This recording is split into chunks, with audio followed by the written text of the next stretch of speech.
আপনার জীবনের সবচেয়ে ইমোশনাল অথচ রুদ্ধশ্বাস সিনেমা হতে পারে এই ক্ষুদিরাম সিনেমাটি। একটা পুরনো গাড়ির জন্য একজন মানুষ কতদূর যেতে পারে তা দেখে চোখে পানি আসবে, গায়ে কাটা দিবে।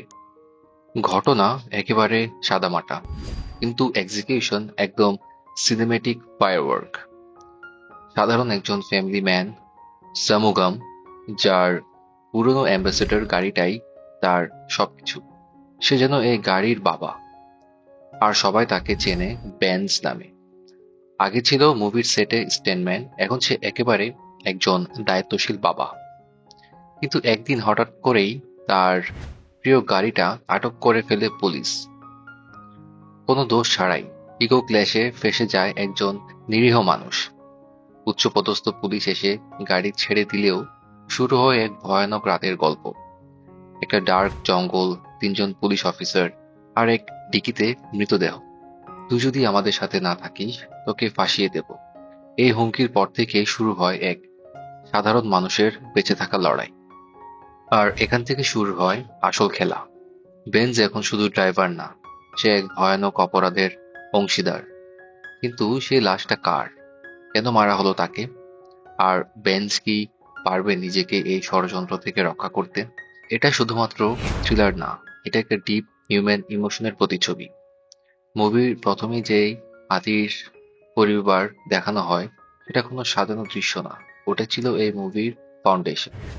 যেমন একজন হাতি তার পরিবারকে আগলে রাখে, ঠিক তেমনি সমুগাম আগলে রাখতে চায় তার পরিবার, তার সম্মান। মোহনলালের অভিনয় এক কথায় অসাধারণ। এক কথায় উনি লেজেন্ডারি লেভেলের অভিনয় করেছেন। এই বয়সেও তার চোখের এক্সপ্রেশন, সংলাপের জোর এবং শরীরী ভাষা সবকিছুই মুগ্ধ করবে। যারা দৃশ্যম পছন্দ করেছেন তারা ক্ষুদিরাম দেখে নতুনভাবে ভাবতে বাধ্য হবেন। এই সিনেমায় থ্রিল আছে, ইমোশন আছে, পরিবার আছে, কিন্তু সবকিছুর চেয়েও বড় কথা, একজন সাধারণ মানুষের অসম লড়াই আছে। প্রথমে ভাবছিলাম একটা সিম্পল ড্রামা হবে, কিন্তু না। মোহনলাল নামটা থাকলে আপনি নিশ্চিত থাকতে পারেন এই মানুষটা আপনাকে হতাশ করবে না। পুলিশের ক্ষমতার অপব্যবহার, আইনের নামে অন্যায়, আর একজন সাধারণ মানুষের দুর্বলতা থেকে সাহসের রূপ নেওয়ার গল্প, সবকিছু একত্রে দেখবেন এখানে। এই মুভিটা শুধু দেখে শেষ করা যায় না, এটা মনে থেকে যায়। থ্রিলার প্লাস রেই মানে সিনেমেটিক হেভেন। এই মুভিটাও ঠিক তেমনই। রাত, ঝড়, একাকিত্ব, ষড়যন্ত্র সবকিছু মিলিয়ে একটানা দেখার মতো একটা সিনেমা। দৃশ্যম এবং ক্ষুদিরাম দুটো কি একই রকম সিনেমা, বা দুটার মধ্যে কি কোনো কম্পেয়ার করা যায়?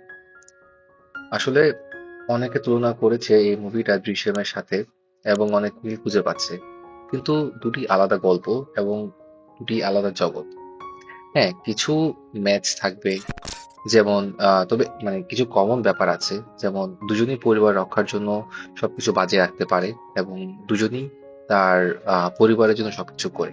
কিন্তু মুভির প্লট, মুভির গল্পটা টোটালি ভিন্ন। প্রথমার্ধে পরিবার বন্ডিং, পরের অংশে পিওর রিভেঞ্জ ড্রাইভ, সঙ্গে ক্লাসি ইমোশন আর সলিড ব্যাকগ্রাউন্ড মিউজিক। মোহনলাল এই বয়সেও যা করে দেখিয়েছেন তা আসলে রেসপেক্ট করার মতোই। একজন অভিনেতা কিভাবে একজন চরিত্রে নিজেকে ডুবিয়ে দিতে পারে তার সেরা প্রমাণ এই cinema. So final verdict the review ম্যানের, এই মুভিকে আমি আসলে 4/5 দিব। কারণ এটা আসলেই একটা এন্টারটেইনিং একটা মুভি, এবং অনেকদিন পর এত স্ট্রং একটা গল্পের উপর আমরা মুভি দেখেছি। সো এটা একটা রত্ন সিনেমা। থ্রিলার প্রেমীর এই মুভিটা কোনোভাবেই মিস করবেন না। হিন্দিটা পাওয়া যাচ্ছে, ফ্যামিলি ফ্রেন্ডলি না হলেও মোহনলাল ভক্ত বা থ্রিলার লাভারদের জন্য একটা পিওর জ্যাম। মুভির একটা ডায়লগ দিয়ে শেষ করি: বাড়ির চালকের দায়িত্ব শুধু গাড়ি চালানো না, প্রয়োজন পড়লে পরিবারকেও নিরাপদে গন্তব্যে পৌঁছাতে হয়। Just watch it, then thank me later. Subscribe করুন, লাইক দিন, আর মুভি শেষে কমেন্ট করে জানিয়ে দিন সুতরাং আপনাকে কতটা ছুঁয়েছে এবং এই মুভিটা আপনার কেমন লেগেছে। সো সবাই ভালো থাকবেন। নেক্সট আবার একটা ভালো মুভি রিভিউ নিয়ে চলে আসবো। Take care, by.